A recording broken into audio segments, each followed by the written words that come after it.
Saludo una vez más a nuestros amigos y hermanos que escuchan este resumen de la lección de escuela sabática correspondiente a este sábado 6 de junio, lección número 10. Allí vamos a ver la Biblia como historia. Verso para memorizar: Yo soy Jehová tu Dios, que te saqué de la tierra de Egipto. Éxodo capítulo 20, verso 2 y también Deuteronomio 5, 6. Oh Señor, ayúdanos a ver tu palabra como parte de la historia y que alimenta nuestra fe. En el nombre de Jesús. Amén y amén.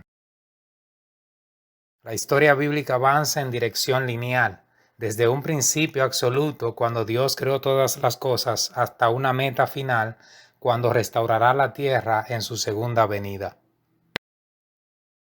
La historia es importante porque la vida tiene sus raíces en la historia. La humanidad no existe fuera de la historia.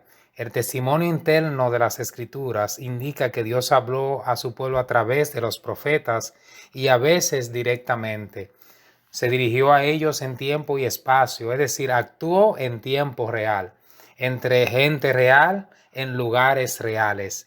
La Biblia da por sentada la existencia de un Dios que actúa personalmente en la historia. Por eso ustedes notarán que la misma no intenta probar la existencia de Dios. En el principio, Dios habla y crea la vida en la tierra. Él llama a Abraham a salir de Ur de los Caldeos, ver a su pueblo de la esclavitud de Egipto, escribe los 10 mandamientos en tablas de piedra con su propio dedo, envía profetas, envía juicios, llama a su pueblo a vivir y a compartir su divina ley y el plan de salvación con otras naciones. Finalmente envía a su Hijo Jesucristo al mundo dividiendo la historia, y eso es historia. Dos preguntas para reflexionar. ¿Tienen los asuntos históricos importancia para la fe? ¿Cómo podemos vivir por fe cuando nuestra fe es desafiada por el pensamiento moderno y postmoderno? Esta semana analizaremos algunos de los aspectos clave de la historia según se describen en la Biblia, y también algunas de las evidencias arqueológicas que ayudan a fundamentar la historia según lo expresa la Biblia. Inicialmente vimos que la monarquía de David y Salomón representa la edad de oro de la historia de Israel. Se destaca mucho la historia de ambos personajes, pero ¿y si David y Salomón no existieron como algunos afirman? ¿Qué pasaría si su reinado no fue tan vasto como la Biblia lo describe, como algunos también afirman? Sin David no habría Jerusalén, la capital de la nación. Sin David no habría templo construido por su hijo Salomón. Finalmente, sin David no habría un futuro Mesías, porque es a través del linaje de David que se promete el Mesías. Si se suprime uno de esos detalles, la historia israelita tendría que reescribirse completamente. Esta historia es lo que le da a Israel y a la Iglesia su función y misión únicas. ¿De qué manera Dios le da la victoria decisiva a Israel? ¿A quién usa para esa victoria y dónde ocurre esa victoria? Es interesante que en el capítulo 17, el primer libro de Samuel, Dios usa a un joven inexperto en guerras y en armas.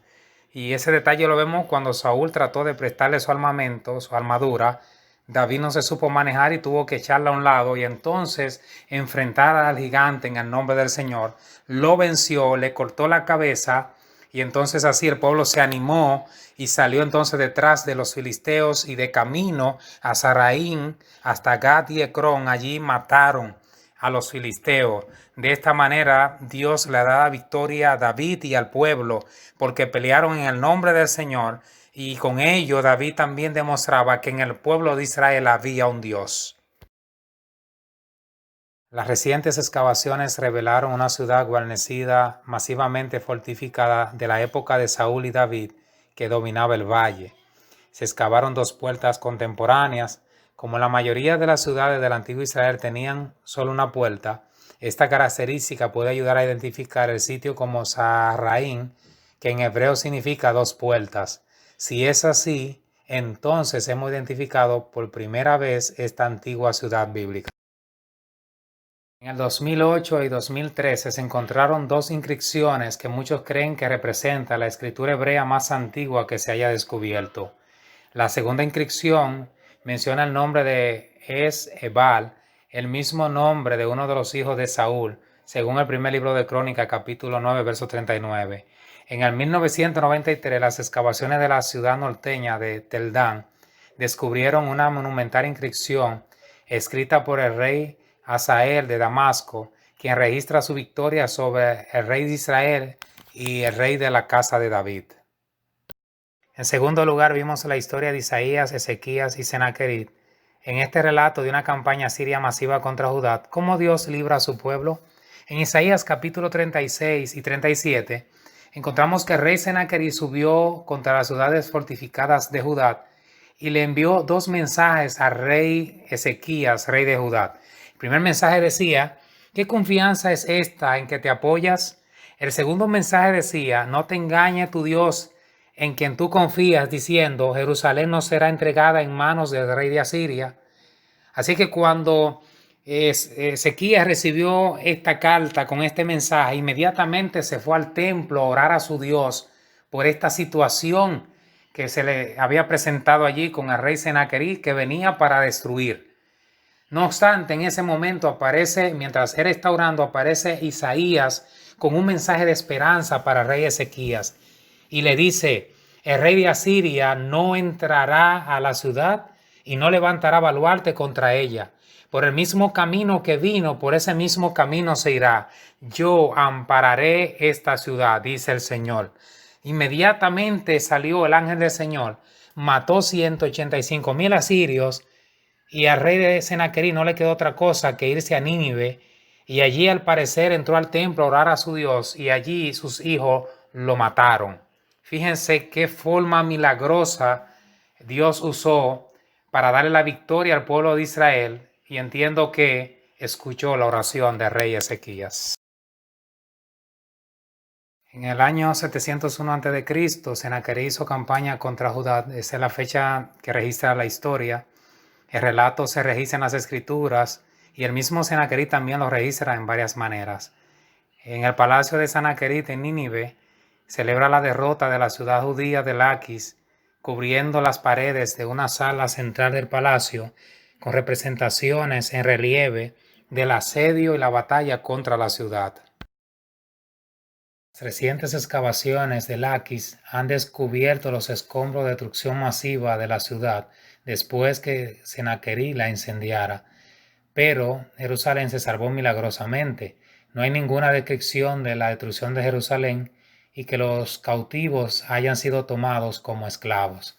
Es cierto que Jerusalén fue sitiada, pero la Biblia registra que el asedio duró solo un día, ya que el ángel del Señor liberó a Jerusalén, como Isaías había predicho en el capítulo 37, los versos 33 al 35.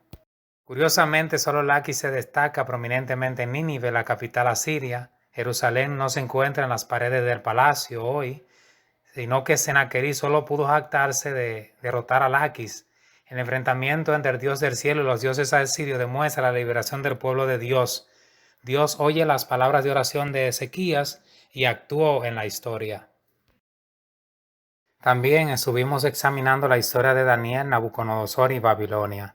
En julio de 2007, un académico de la Universidad de Viena estaba trabajando en un proyecto en el Museo Británico cuando encontró una tablilla de la época de Nabucodonosor, rey de Babilonia. En la tablilla encontró el nombre Sarsequín, el nombre de un funcionario babilónico mencionado en Jeremías 39:3. Sarsequín es uno de los tantos reyes y oficiales que gracias a la arqueología se ha descubierto desde la época de Daniel y Nabucodonosor. ¿Cómo se corresponden las primeras decisiones de Daniel con los actos de Dios al usarlo como siervo y profeta para impactar a millones de personas a lo largo de la historia? En Daniel capítulo 1 y capítulo 6 encontramos que Daniel entendía por qué había sido llevado a Babilonia y para qué había sido llevado allí, y de entrada es puesto a prueba su estilo de vida, un estilo de vida saludable puesto a prueba, pero también su estilo de oración o su hábito de oración también es puesto a prueba. Y aun cuando arriesgaba su vida, Daniel no negoció esos principios, no negoció ese estilo de vida porque honraba a Dios y daba un ejemplo contundente, y a ese mismo ejemplo somos llamados nosotros hoy. Daniel se propuso en su corazón permanecer fiel a Dios en relación con lo que comía y a quien oraba. Como resultado de esos buenos hábitos poseyó un pensamiento claro, sabiduría y entendimiento proveniente de lo alto. Nabucodonosor y Belsasar reconocieron esto. Por eso Daniel fue elevado a los puestos más encumbrados del reino, y lo más importante es que el rey Nabucodonosor fue convertido al Dios del cielo. Nabucodonosor era hijo de Nabopolassar y juntos construyeron una ciudad gloriosa e inigualable en el mundo antiguo. La ciudad de Babilonia era enorme, con más de 300 templos, un palacio exquisito rodeada de enormes paredes dobles de 3,66, 6,70 metros de espesor. Las paredes estaban jalonadas por 8 puertas principales, todas con nombre de las principales deidades babilónicas. Más famosa es la Puerta Istal, excavada por los alemanes y reconstruida en el Museo de Pérgamo en Berlín. En Daniel 7:4 se describe a Babilonia como un león con alas de águila. También se encontró la imagen de un león que se abalanza sobre un hombre durante las excavaciones, y aún se encuentra hoy fuera de la ciudad. Esto confirma la historia bíblica y su mensaje profético. De esta forma estudiamos al Jesús histórico. ¿Quién fue Caifás y cuál fue su papel en la muerte de Cristo? ¿Quién fue Poncio Pilato y cuál fue su decisión más importante para que el Sanedrín lograra sus objetivos? Caifás era sumo sacerdote e instigó la conspiración para procurar la muerte de Jesús. Josefo, el historiador judío que escribe en nombre de los romanos, también registra la existencia de Caifás. En 1990 se descubrió una tumba familiar al sur de Jerusalén que contenía 12 osarios o cajas de huesos.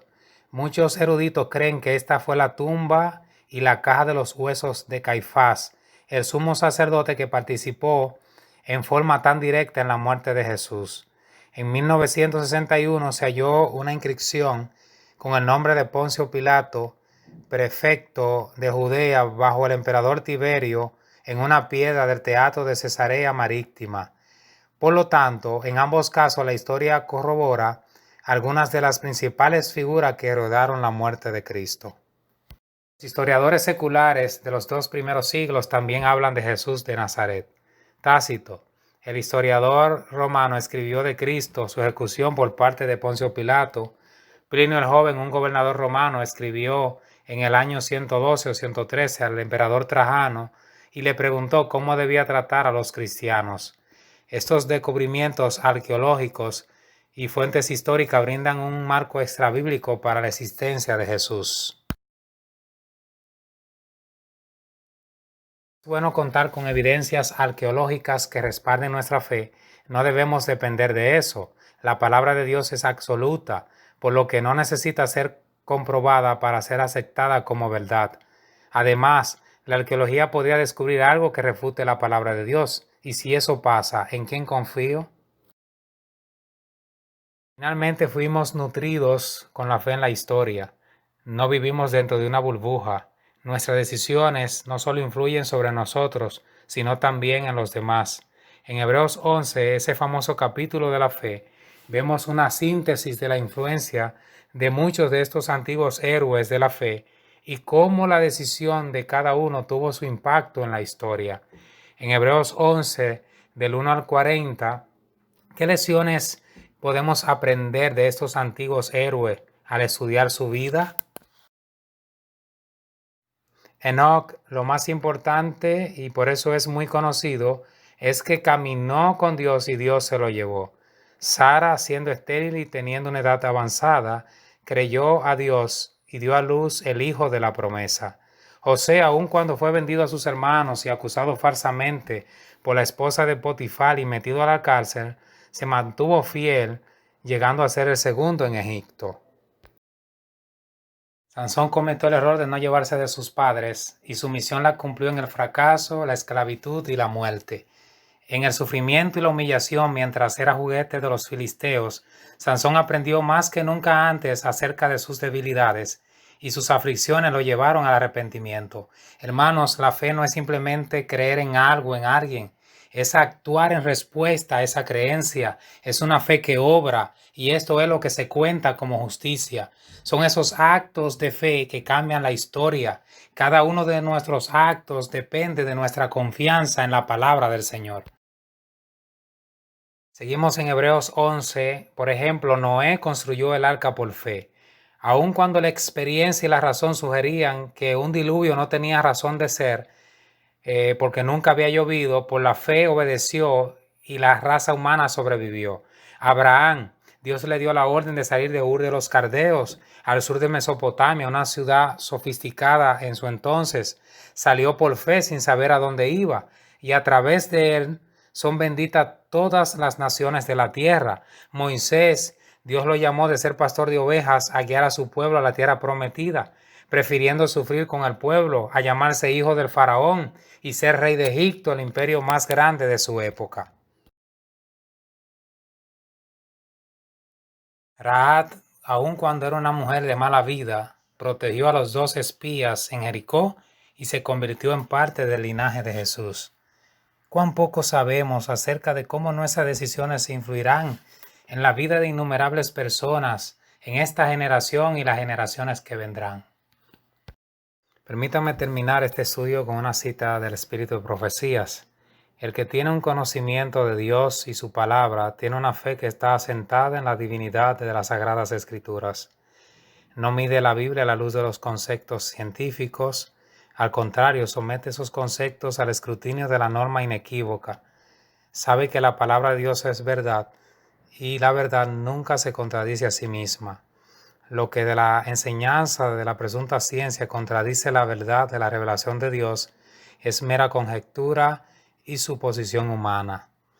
Para los que son verdaderamente sabios, la investigación científica abre ante ellos un vasto panorama de estudio e información.